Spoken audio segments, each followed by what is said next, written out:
kahin lung sin nahi kadam kum ko ade tang don ding dang lo se lung to nang nahi kalung se pen nahi tam mi patingi hoi pen song la chung gần leng thi cái dingi pa nam tươi na bang nghe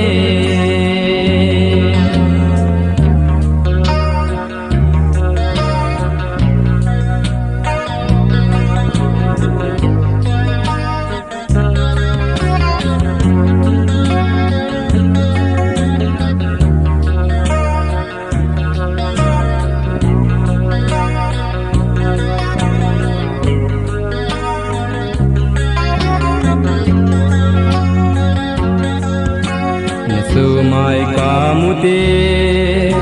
gần thấy se lung amo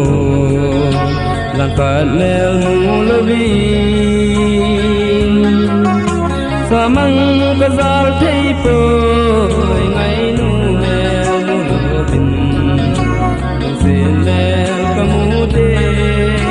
gần thấy se lung amo don ding dang lung to nang nahi kalung se pen nahi gatam mi batingi hai pen rong la chung gan leng thei ke dingi panam thui na bang e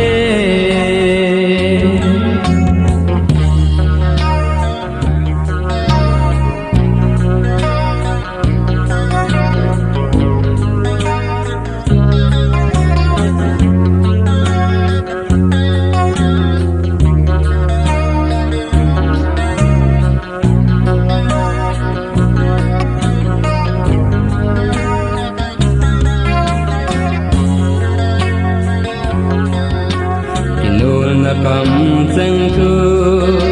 na za ten ke ding a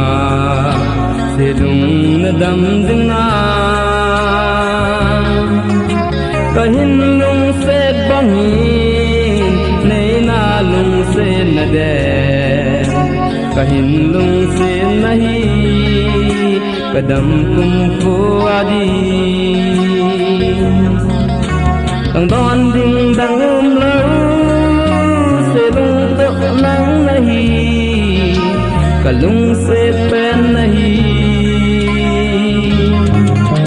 gatam mi patingi hoi pen rong la chung gần leng thi cái dingi panam tươi na bang nghe